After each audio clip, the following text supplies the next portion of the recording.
L'ancien point d'accueil de la police municipale devrait fermer ses portes. D'ici la fin de l'année, tous les effectifs seront regroupés dans ce nouvel hôtel de sécurité, un espace de 1500 m² qui réunira 4 entités.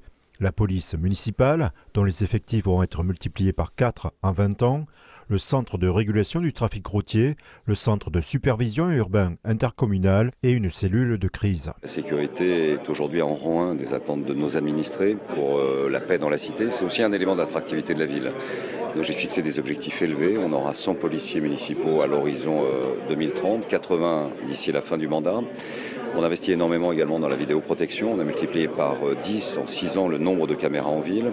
On a aussi la régulation du trafic. Et puis il y a des crises d'autres natures. Ça peut être des inondations, ça peut être des éléments climatiques qui nous amènent aussi à avoir un lieu de crise que nous n'avions pas, en tout cas pas suffisamment connecté.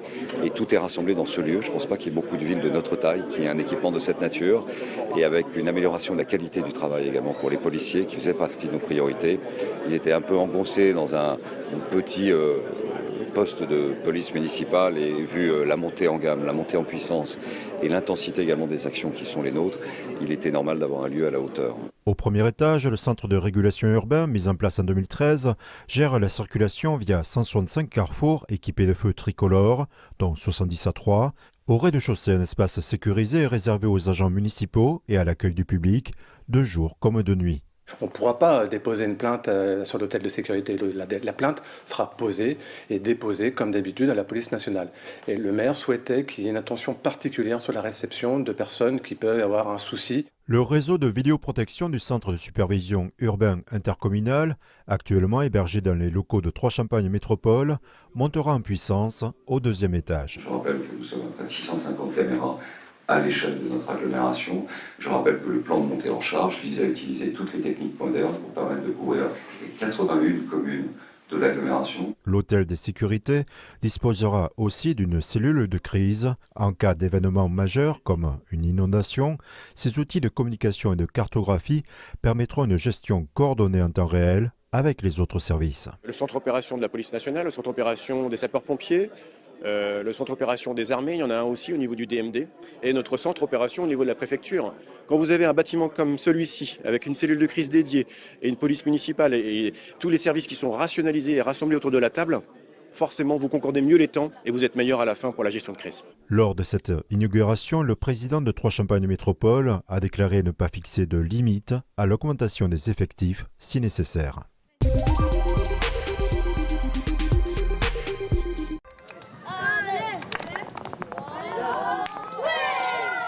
À première vue, on pourrait penser assister à une rencontre sportive somme toute classique.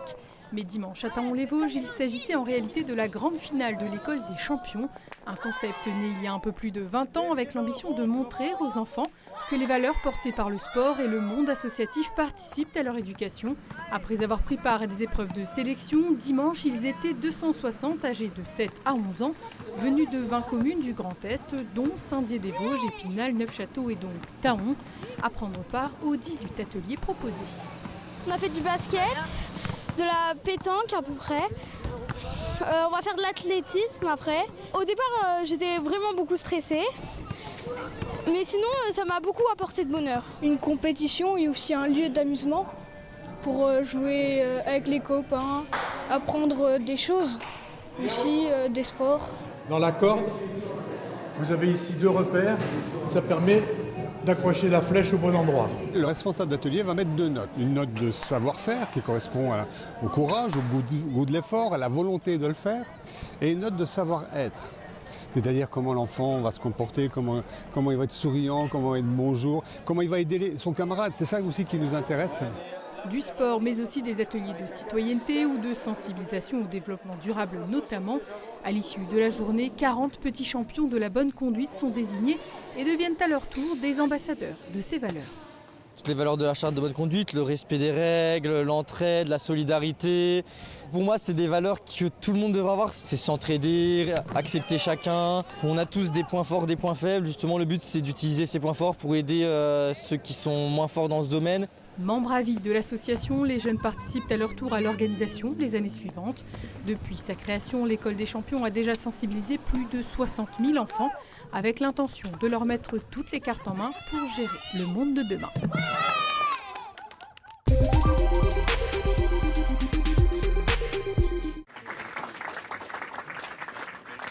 C'est un bâtiment flambant neuf qui a été inauguré sur l'île du Saulcy.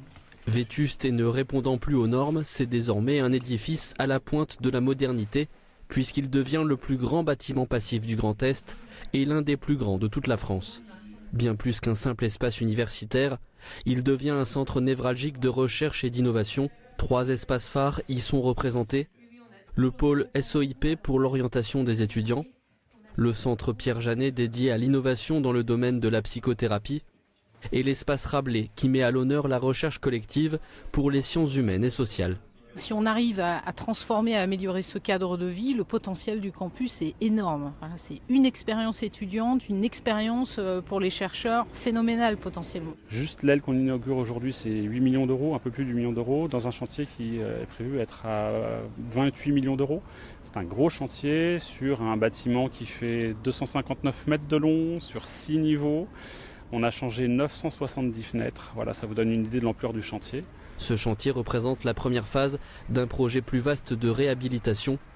Prochaine étape, la rénovation de l'aile ouest et de l'aile centrale pour une livraison en 2026. Offrir des locaux adaptés.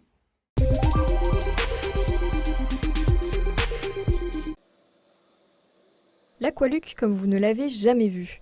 Les travaux d'étanchéité du centre aquatique ont commencé. L'intégralité de la structure était touchée par des malfaçons constatées dès l'ouverture de l'établissement. Après le déménagement du mobilier et la mise à l'arrêt des installations, la première phase des travaux a pu démarrer. Alors on a démarré ce qu'on appelle la phase de curage.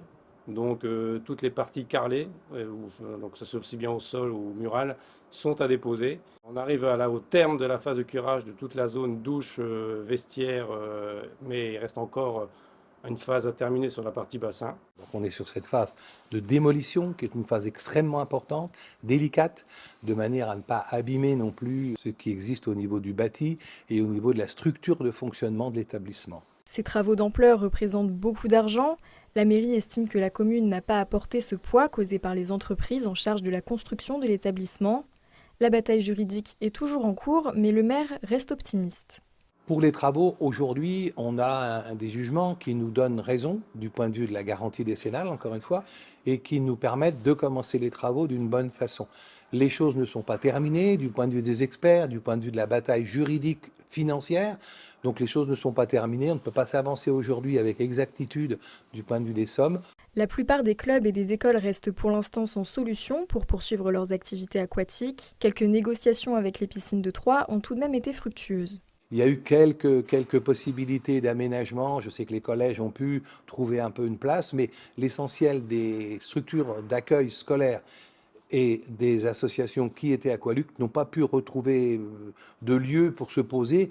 Mais ce désagrément ne devrait durer qu'1 an. Pour l'instant, le calendrier des travaux est tenu. La réouverture est toujours prévue pour l'été 2025. On pouvait redouter déjà des mauvaises surprises en démontant l'échappe, avoir des fissures qu'on ne pouvait pas déceler avant. On est déjà épargné par des mauvaises surprises, donc on a plutôt déjà des découvertes plutôt heureuses, donc pour le moment on ne décale pas le planning. L'opération reste encore longue. Une fois la phase de déconstruction terminée, il restera à refaire un revêtement d'étanchéité sur tous les espaces, vestiaires, douches, halls et bassins. Après la pose du carrelage, un bon nettoyage de l'infrastructure et une vérification de la qualité de l'eau, le feu vert pour la réouverture pourra être donné.